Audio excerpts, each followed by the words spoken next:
In the animated fairy tale kingdom of Andalasia, Narissa, the mean and ruthless queen and an evil sorceress, schemes to protect her claim to the throne, which she will lose once her stepson, Prince Edward, finds his true love and marries. She enlists her loyal servant Nathaniel to keep Edward distracted by hunting trolls. Giselle, a young woman, dreams of meeting a prince and experiencing a happily ever after. She, her chipmunk friend Pip, and animals from the forest work together to make a homemade statue of her true love she saw in a dream. Edward Heya, RS Giselle singing and sets off to find her. Nathaniel frees a captured troll to get rid of Giselle, but Edward rescues her.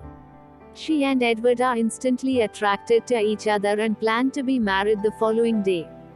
Disguised as an old hag, Narissa intercepts Giselle on her way to the wedding and pushes her into a well, where Giselle is magically transformed into a live-action version of hers. Elf and transported to New York's Times Square, Manhattan in the real world. Giselle, frightened and confused, quickly becomes lost and homeless. Meanwhile, Robert, a widowed divorce lawyer, prepares to propose to his girlfriend Nancy. Robert and his young daughter Morgan encounter Giselle on their way home, and Robert begrudgingly allows Giselle to stay the night in their apartment at the insistence of Morgan, who believes Giselle is a princess. Pip and Edward embark on a rescue mission to the real world, where they too are turned into live-action versions of themselves. Pip, now a real chipmunk, no longer has the ability to speak, and only communicates through squeaks. Narissa sends Nathaniel to follow and impede Edward. Narissa appears to Nathaniel and gives him 3 poisoned apples th. At will put whoever eats one to sleep until the clock strikes 12, after which they will die. Meanwhile, after Giselle summons birds, insects and vermin to clean Robert's apartment, Nancy arrives to take Morgan to school. She meets Giselle and leaves, assuming Robert was unfaithful. Robert is initially upset but spends the day with Giselle, knowing she is vulnerable in the city.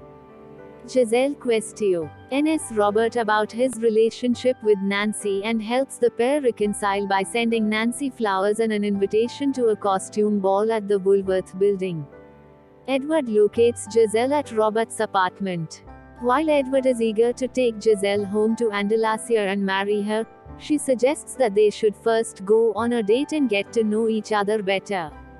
Giselle promises to return to Andalasia after the ball that night, which Robert and Nancy also attend. Narissa decides to come to the real world and kill Giselle herself after Nathaniel fails twice to poison her. At the ball, Robert and Giselle dance romantically with each other. Giselle and Edward then prepare to depart, but Giselle feels depressed at leaving Robert behind. Narissa appears as the old hag and offers the last poisoned apple to Giselle, promising that it will erase her sorrowful memories. Giselle takes a bite, falls unconscious, and is plunged into a sleep with mere minutes to live. Narissa attempts to escape with Giselle's body but is confronted by Edward. Nathaniel, seeing that Narissa never cared about him, reveals her plot. Robert realizes that true love's kiss is the only force powerful enough to break the apple's spell. Edward's kiss fails to wake Giselle, and so he and Nancy prompt Robert to kiss her instead. When Robert kisses her, she awakens. Infuriated, Narissa transforms into a dragon and takes Robert hostage. Giselle takes Edward's sword and pursues Narissa to the top of the building as the dragon intends to drop Robert to his death. Pip comes to support Giselle and helps defeat Narissa by causing Narissa to fall to the streets below, and explode into glitter. Robert almost falls as well, but Giselle manages to catch him, and they share another kiss. A happy new life unfolds for everyone, showing Edward and Nancy falling in love and marrying in Andalasia, henceforth becoming king and queen, while Nathaniel, who stays in New York, and Pip, who returns to Andalasia, each write sucks. SSFUL autobiographies based on their experiences in the real world. Giselle starts a very popular fashion design business and forms a happy family with Robert and Morgan in New York.